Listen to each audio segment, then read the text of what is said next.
Peace and love to the gods and the goddesses. I go by the name Black.Poet. Act like you know it. You rocking with Live from the Motherland. Now, normally I do this whole big long ass intro, but this topic is a bit more, I ain't gonna say it's close to the heart, but when it comes to mental health,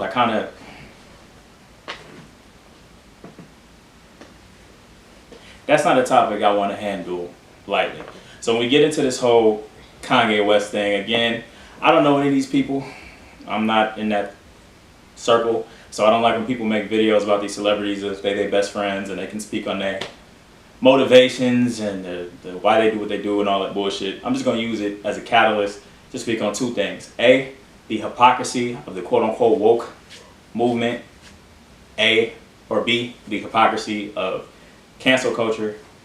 And C, lack of comprehension skills, because Kanye has been quote-unquote canceled 2-3 times for saying things that were actually sensical if you don't take it out of context. A lot of people go off the soundbite. You're scrolling down your TL, you see a 59-second clip, and then you make a 30-minute video without understanding the entirety of the rant. Someone like a Kanye, who I do think is suffering from some sort of situation, to say the least. Some people is going to take it to that MK Ultra level. There's other channels for that. I'm not going to go there. But what I will say is he's not someone who speaks with concise points. He jumps on tangents, he goes all over the place. So his ability to express a point is shitty, for lack of better terms. But if you can listen to it in context, then it makes sense. And when I say the hypocrisy of the woke movement, I'm not trying to go against quote-unquote Black Lives Matter and this, that, and the third. What I'm saying, there's a difference between the conscious community that's been around before hashtags and social media versus what it means to be woke, which is more like a badge for the ego to say, I'm smarter than you, my moral compass is higher than yours. It's more so a way to condescend to everybody else. And there's no room for any opinions that don't go along with what I call the hive mindset, which I think is bullshit if we're supposed to be in an open space for everybody in the Afrocentric community, or everybody who considers themselves to be a quote-unquote spirit worker or a light worker or a healer, etc., to grow and build. How are we supposed to quote-unquote wake up the sheep if all we're doing is talking down to them and telling them how shitty they are? So I'm not down with any of that. I don't consider being woke hopping on Twitter and pointing out cultural appropriation. I consider it to be doing things that genuinely affect the community in a way where you're making active change, either through legislation or maybe even just circulating a black dollar or spreading information. But that's a whole nother video for another day. Back to the Kanye West situation. I don't know how long ago it was, maybe a year, maybe 18 months. I don't know. I don't really keep track with all the shit that goes on in pop culture. A while ago, he said slavery was a choice. And out of context as a soundbite, that sounds ridiculous, right? Why would anybody choose to be enslaved or in bondage or getting whipped or being tortured and lynched and separated from the children, and in some cases literally ripped apart like the Saw franchise? Why would anybody choose that? I understand why it caused the backlash that it did, but when you listen to the actual entirety of the TMZ interview, he was not talking about physical bondage, and that's not my interpretation. That's what he said verbatim. I'll insert a clip, specifically the one that didn't get circulated because no one cares about the lie, or nobody cares about the truth if the lie is more entertaining. But I'll insert that so you don't think I'm just talking out the side of my neck. You know, like, it's like we're mentally in prison. I like the word prison because slavery goes too direct to the idea of blacks. It's like slavery, Holocaust Jews, slavery is blacks. Prison is something that unites us as one race, blacks and whites being one race. Slavery was around for 400 years. At a point, it becomes a choice. Yeah, right now we're choosing to be enslaved. What he was talking about was, and it's actually, it goes right into the Harriet Tubman thing that recently happened and got him canceled for the 18th time in the last 2 or 3 years. What he was talking about wasn't physical bondage and chattel slavery. I don't know how you pronounce that. He was talking about post 1863, post the Emancipation Proclamation, and the mindset of victimhood, the mindset of being a slave. Because you can be free and still have shackles around the mind. He said 400 years of slavery sounds like a choice. Now, if you're aware of when the triangle trade started, which is 1619, 400 years does not equate to 1863. That's 2 something, right? So then what about all the rest of the time going up into 2017, 18, whenever he made the statement? That would be the energy more so of today. Maybe even if we go back 50 years ago, around the civil rights movement, which I believe, I'm not against Martin Luther King, the man made a sacrifice. There's people who talk about him being a nympho and a cokehead and all those things that the recent FBI files have exposed about the man. I'm not going to speak on that. If you were out there getting death threats, they said when he died, he had like the heart or the brain or the organs of like a 90-year-old man at 38. That's how much stress he was under. So if you was going up under all that stress, maybe you would want to fuck some bitches and snort some coke too. Hey, I'm not going to knock him because he made a sacrifice that most people would not make. He stood on his principles and he got killed. Was he a pawn?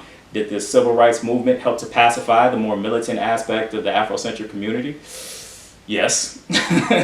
But did he stand on what he believed in? Did he change society for all of the people that look like me or you? Yes. So I'm not going to try to condescend to the man when I wouldn't make his sacrifice. And if you're not willing to be a martyr for your cause and you're not doing anything for a cause, please stop trying to stand on a soapbox and preach to everybody else about what you would or wouldn't do or what they more so should be doing. But back to the Kanye statement, post 1863, more so back toward the 1960s, we started to accept the victim mindset, lack of accountability. Once the militant aspect started to die out, we started to accept, well, hey, it's not my fault that I'm in this position. Look at what the white man has done to me. Look at what the elitists have done to me. Look at what the slave master has done to me. Look what Jim Crow has done to me. Look at what this has done to my ancestry. And while that's a valid point, it's not an excuse. I'm sorry. It's not an excuse to stay in some of the places that we choose to stay in the community, whether we're killing our own, robbing our own, doing things for money that I already made a video about this that leave us in detrimental situations. You can check that out. That's not an excuse to stay a victim. And if you keep the victimhood mentality, you're always going to be asking Massa to stop oppressing you. Why would he stop oppressing you when he's making money off you? He's pimping you. He's doing what he's supposed to do. And you're going to ask politely for him to stop? What the fuck sense does that make?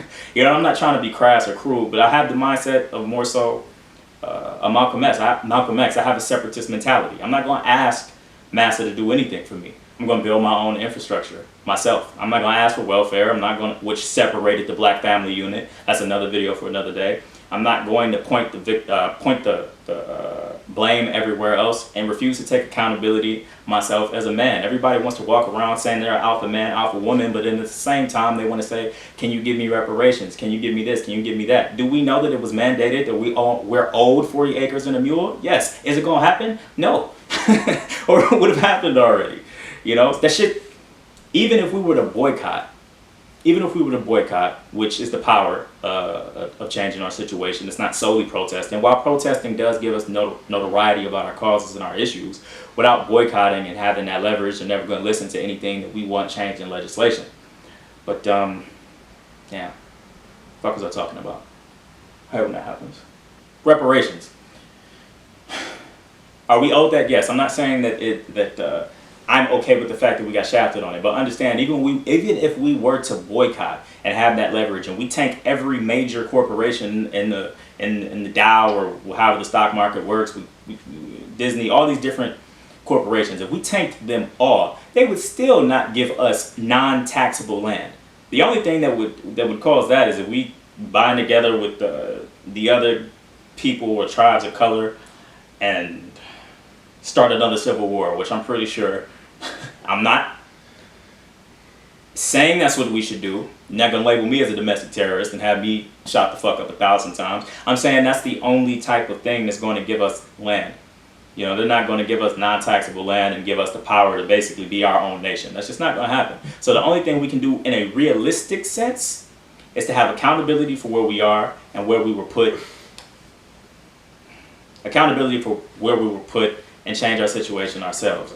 Because asking and protesting and holding up signs and pointing the finger and shifting the blame is not going to change our situation.